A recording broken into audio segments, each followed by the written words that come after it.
Clashers, I have showed you a couple of days ago how the Golem works on level 1, but we did it. We unlocked the Golem Quarry on level 2, and this means we unlocked the Golem as well.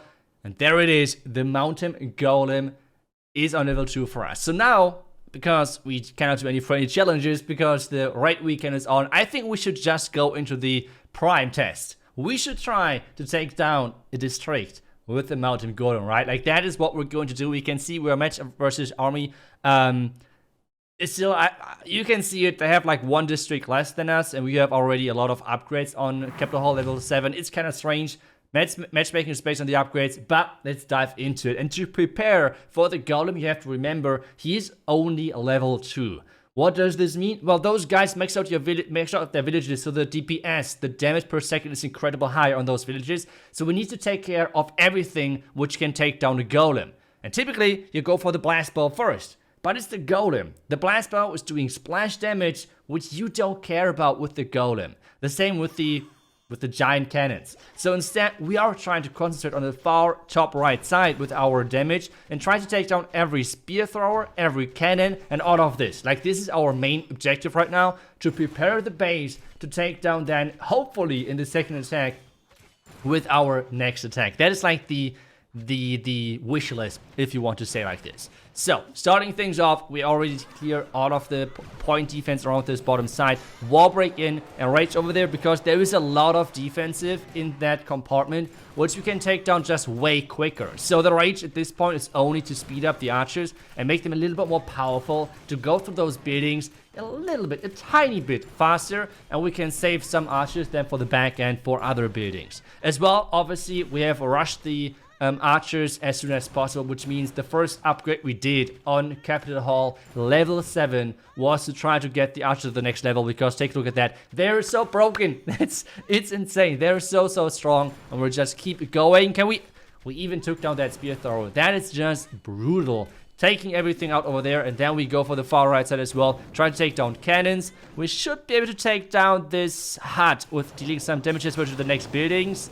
There we go, and with that we're increasing the deployment area as well, to be able to take down cannons, spear throwers, Tesla, everything which can actually threaten our Mountain Golem. And at this point, it's mainly the blast bow, it's mainly the the giant cannons left. So everything which is left, like, we don't care about that. Giant cannon is doing splash damage, not single target damage, like not a lot at least. So we don't care about that too much, and now we can think about what do we want to take care of. I think the best one at this point might be the Crusher on the top right. Maybe one of the mortars. I'm not really sure. What is the best at this point? That's the question. I think... I feel like we could take down one of the mortars, but I feel like the Crusher is just giving us better value. So let's go for the Crusher, and that should be fine. Meanwhile, the Tower should be taken down as well. We will skip that and go to the planning for the next attack. And, well, guys, there we are. It's looking crazy good for us. We took down the majority of the base already just with the archers, and now we can hopefully finish things off with the Golem. We have never, ever so far cleared this base with 2 attacks. This would be the first time, so let's see if we can do it, and let's see if we can make it work. The good thing about the Golem, you guys know it, he can walk above water if, like, the water is only 1 tile, and that's exactly the case over there. And he can break through the walls anyway. So let's take down the mortar on the back end with those lightnings, because we do not need to jump. It's the Golem. We do not need to jump. And now let's try to somehow snipe those multi-cannons, because the multi-cannons are the biggest, by far biggest threat to our poor Golem at this point.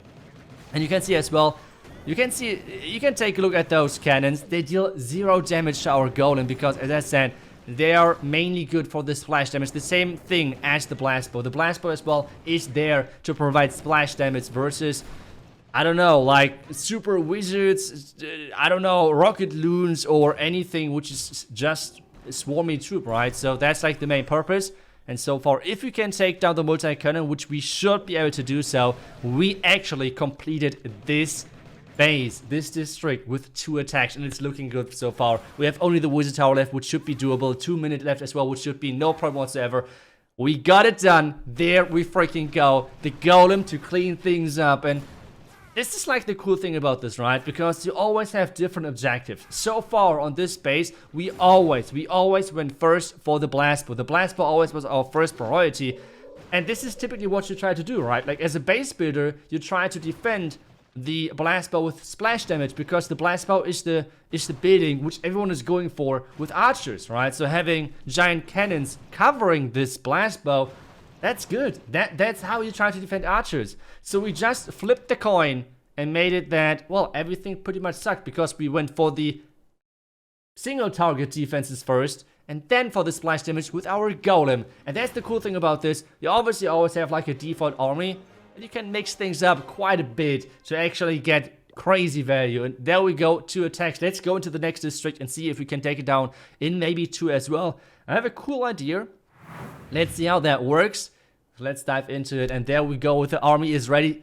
It's some archers in there. Guys, I mean, I cannot get rid of the archers. The archers are just too broken. But for this one, we're bringing cannon cards. We're bringing giants, because this base has a lot of single inferno towers, right? So bringing giants is way better than P.E.K.K.A. It's way better than, I don't know, than the golem. So that's why we're going for this one. So let's dive in and let's see how we can do that entry. First things first, funnel, then have the barbarians go to the right side. We use the archers to make sure the barbarians are going to tank for our archers. Trigger already trap, that's nice. Trap is triggered, and now we can enter into the single inferno tower with our giants, with our cannon cards, and can jump them even further. Our main goal with this one is, I can't really like spoil you that, is to take down as much air defenses as possible, because I want to do my favorite attack strategy, which is those kill squads into back and flying fortress. This is what I love to do. I think it's so strong. It could be maybe even stronger than some of the archer attacks, because, well, okay, technically I'm using archers in this one as well, okay? So it's not 100% a fair point, but you can see where I'm coming from. And now the cannon cards are just going through the top side, already taking care of a lot of spear throwers, which are nice. And you can see as well, this base again is fully maxed out. It's those guys really prioritize to max out villages, which is interesting. I personally do not like it, but obviously there is no right or wrong, because right now there is no ranking in the game. So anyone can do what their clan is having the most fun with, but I definitely don't really see this being that much fun, because they're getting kind of obliterated on defense right now, but which is great for us, right? It's free loot, so I do appreciate that. We can see we took down so much of this base already, and now it's all about clearing out the remaining air targeting defenses, and then we should be able to clear out with the flying fortress. So can we make it in 2? Again, this district we have not taken care of so far with 2 attacks. Our best approach so far was around about a little bit above 90%, which was one of my attacks from earlier this raid weekend. So can I now top myself and somehow clear this district? We have again archers, we have the flying fortress, and we're going to start with the flying fortress, because the flying fortress is incredibly slow. I had already a time fail on this one, which is not a nice feeling at all. So let's see how that's going to work. Trying to wall break in at the top side, making sure that we can take down everything around the top side with the air defense, with the single inferno tower, and hopefully some of the spear throwers on this far left side, because this is what we're going for.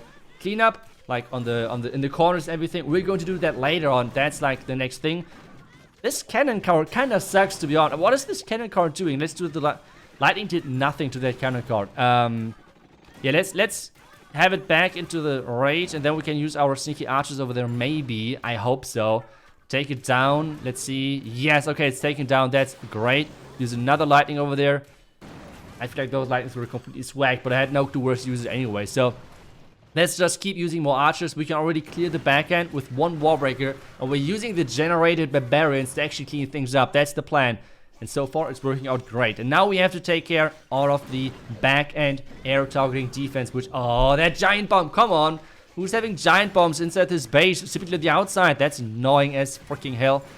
Okay, we took down this top side. That's good, but there's still 2 more spear throwers left. We kind of, I think they're still in the raid, so that's fine. We can place the cleanup barbarian around the top side at any point, but I do not want to make, like, I want to make sure that the barbarian is not going to run in front of the flying fortress and it's going to die. So we are waiting with our barbarians for the corners, and hopefully it's going to be enough. But so far it's looking really good for us, right? Like, there's no air defenses left. We have, I think, 2 spear throwers left. So okay, HP is looking, it's looking rough. Okay, the barbarian on the right side was able to clear out the defenses. Come on, come on, this has to work. So far, it never worked, this strategy. Alright, not the strategy, but more like never were able to get this district on 2 attacks down, but it's looking really good. We can now use the top side Barbarian, and then later on we can use the next Barbarian on the 9 o'clock side. But guys, I think, yeah, we did it. Flying Fortress should easily take care of that Spear Thrower, and with that, we did it. 2 out of 2 for 2 districts. There we go. I'm super happy about that. And you can see it, there we go, with actually using different strategies, thinking, trying to outsmart the defending, like the defender and what they try to set up. That's the goal of this mode, and I love it so much. And the planning ahead with the spells, with what you take down, everything is just super fun to me. And you can see both districts taken down, even that one as well. But I will show you guys as well in a second that we so far have not taken that out in those 2 districts. Actually, that's 3 attacks, so that's unfortunate. Already 4% missing. But let's take a look now at how we did before that. And you can see with that, we already faced them quite a few times, but so far we never were able to take down those 2 districts with true attacks. You can see both attacks, or both districts 3 attacks. So I'm super happy that we got it done. Thank you so much for watching, and let me guys know what your favorite army right now is in the clan capital. Thank you so much for watching. I will see you guys back tomorrow for the next one. Until then, see ya and bye bye.